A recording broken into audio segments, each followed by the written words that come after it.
When it comes to transporting regulated medical waste, RMW, not just any box or bin will do. The Department of Transportation, DOT, has strict regulations on how medical waste must be packaged, labeled, and transported, and failure to comply can put your facility at risk for fines, violations, and even personal liability.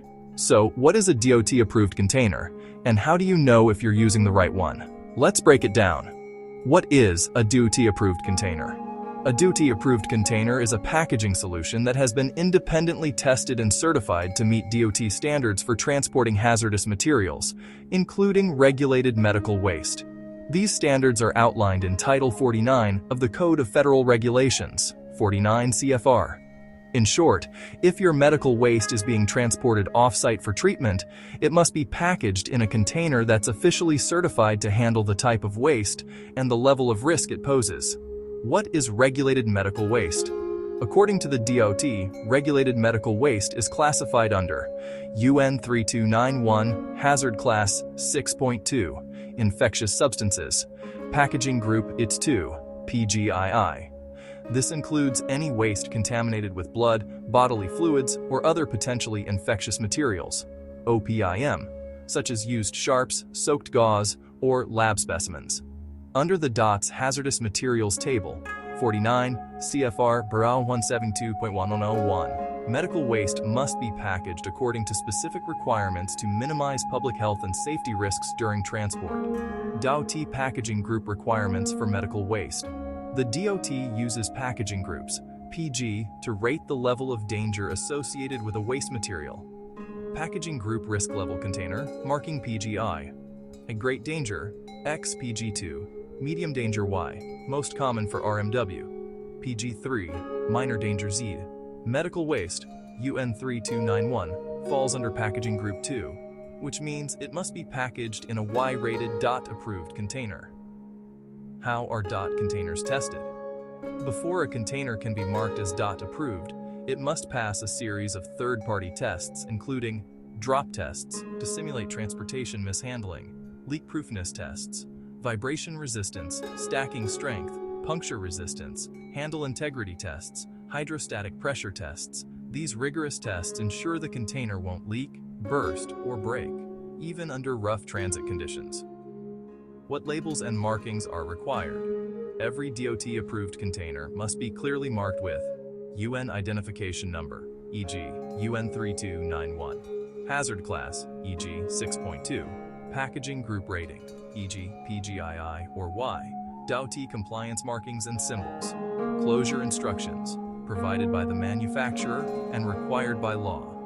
Proper labeling is non-negotiable, even if the container itself meets DOT standards. Missing or incorrect labels can result in violations and fines. Cradle-to-grave liability. Why this matters to you.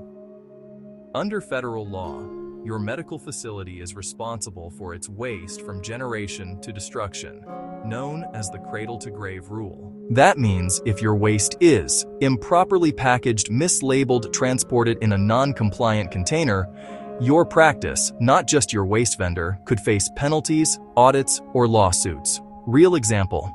A clinic in Pennsylvania was fined after its waste vendor improperly labeled containers as PGCD instead of PGII.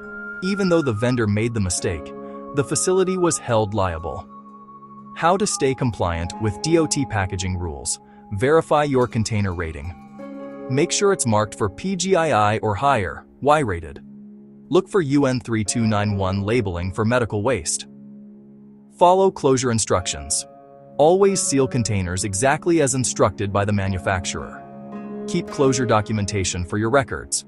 Train your staff. Ensure anyone packaging or labeling containers is DOT hazmat trained. Provide annual refreshers and document all training. Audit your waste vendor.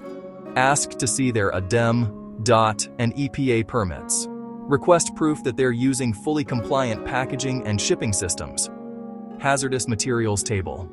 The staff member that packs and prepares your office's healthcare waste for transportation is responsible for determining a lot of detailed information about your waste.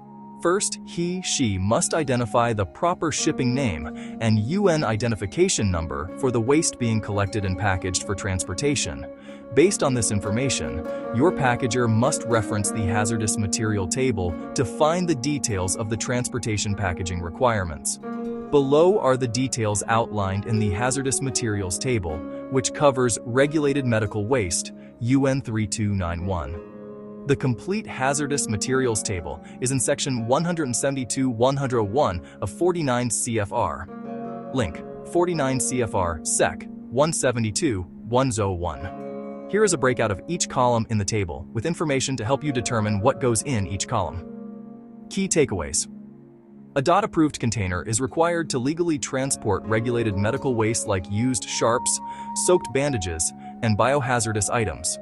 Medical waste is classified under UN 3291, Hazard Class 6.2, and Packaging Group 2. Containers must be Y-rated, PGII, and pass strict testing requirements. Your facility is liable for any packaging violations, even after the waste leaves your premises. Need help finding DOT-approved containers? TriHaz Solutions offers fully compliant medical waste packaging and transportation for facilities across the Southeast. Download our free compliance checklist or schedule a consultation to verify your containers and waste handling process are DOT ready. Understanding healthcare waste container labels is key to keeping your medical facility compliant with DOT standards. Each medical waste container has markings that confirm the degree of danger it contains and to determine how it should be handled. TriHaz Solutions will guide you through the proper packaging steps for your facility's medical waste to ensure safety and compliance.